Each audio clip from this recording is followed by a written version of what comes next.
It's time to go out of console because I want to share my thoughts about Castlevania Lords of Shadows. Since I'm a huge fan of the Castlevania series, I have to review this game for my own purpose. Especially I like some of the changes they have in the series. And I'd like to dedicate this review to my good YouTube friend AkumajouOtaku. And I hope you enjoyed this review. So let's get started, shall we?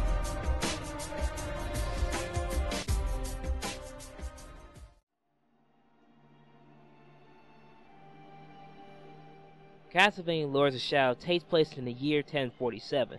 The Earth's alliance with the heavens has been threatened by a malevolent force known as the Lords of Shadow, a dark curse that has stopped the souls of the deceased from leaving to heaven, while evil creatures inhabit the dying land and attack the living. You play as Gabriel Belmont, a member of the Brotherhood of Light, the elite group of holy knights who protect and defend innocent people against supernatural creatures. Not only is he here for saving the world, he also looking for a relic known as the God's Mask to bring back his wife Marie from the dead, and find out what the hell is going on in these dark days. Now before I start, these are the things you should know. 1. It's a reboot of the Castlevania series that is more darker, and I accept the changes for the developers that trying something new this time for the table for the series. 2. It's not in the Castlevania timeline, so please chill out. 3. At least the main character don't look like a fucking metrosexual dude. He looks like a regular dude. And 4. The game's Bible is one of my favorite Castlevania games, Super Castlevania 4. Hell yeah, now that's awesome. Anyway, let's get to the review. The gameplay is in third-person action-adventure style. The combat will utilize a retractable chain wheel called the Combat Cross. The command concerns direct attacks for dealing direct damage to enemies, and weak attack enemies' areas where I'm surrounding them. You can also have sub-weapons like the Silver Dagger and more. And I know what you're thinking. The gameplay is a clone of Devil May Cry and God of War. It's nothing but a copy-clone game.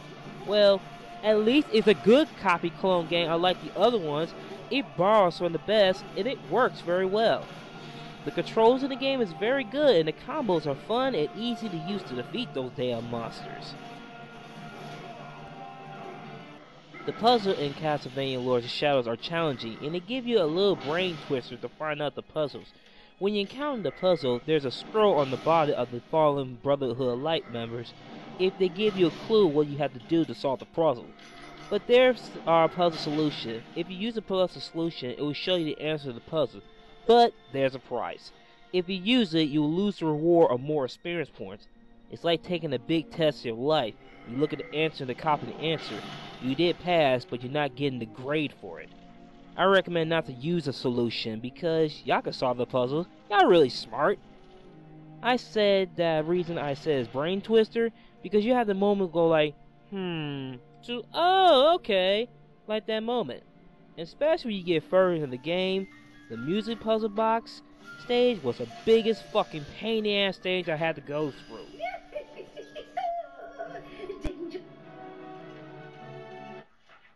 The graphics of Lords of Shadows are pretty damn impressive. The character models are well done, and the sceneries are mind-blowing. And the voiceovers are really well done, and the cutscenes are very interesting.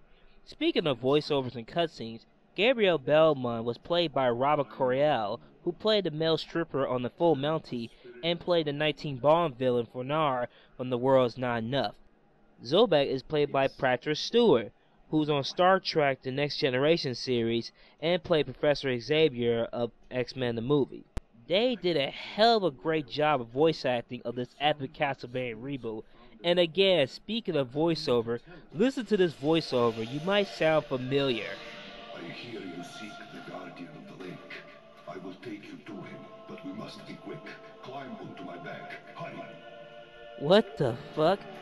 Did they cast Tony Montana to play the voice of the horse? Cocaine filled up horse, no wonder he runs so fast, because he's so damn high, he runs faster. Look at that horse! Stay away from cocaine, man. It'll fuck your brain up. The music? Pretty good. It's original. Now, some people complained about the music in this game. It's not like Castlevania games. Oh, come the fuck on, guys.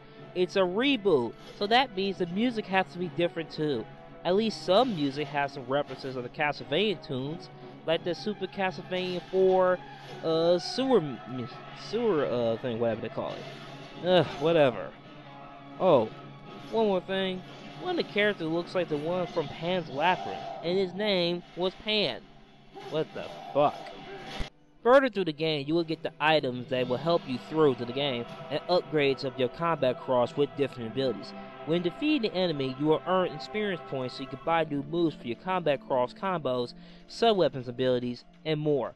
Also, the game is back to the old school A to B style stages instead of that Metroidvania style, which is kind of overrated right now.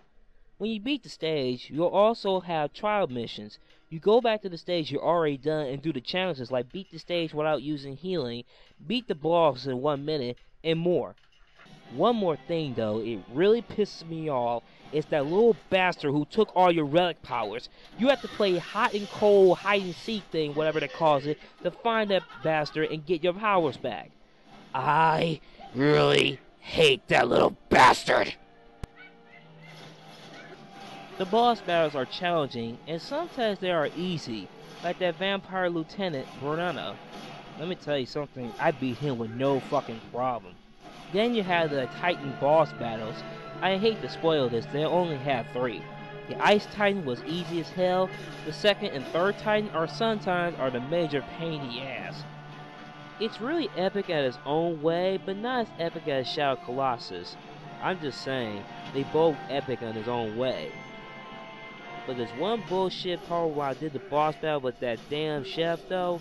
I was whooping his ass though, but I was trying to dodge that knife, and guess what? Look at this bullshit right here.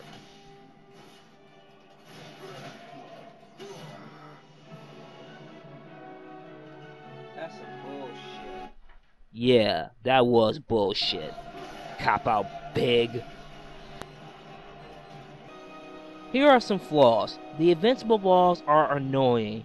Like some of the invincible walls do help you for not falling, but some of the invincible walls that's stopping you trying to go back to the thing so you can solve a puzzle or get the hidden artifact that was in there, you try to jump back.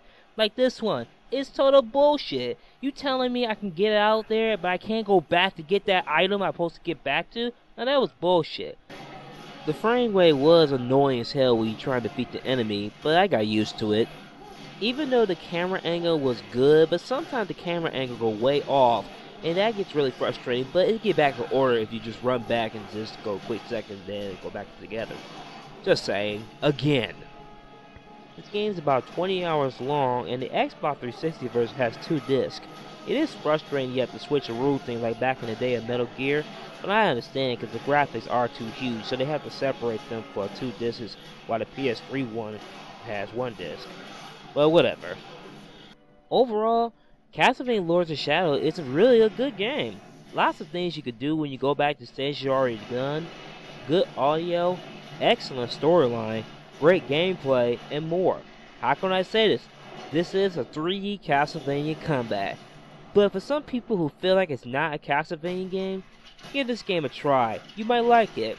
Hell, Koji Igarashi admitted it on E3. He said that the developers did a good job for retail the series. Castlevania Lords of Shadows gets an 8.5 out of 10.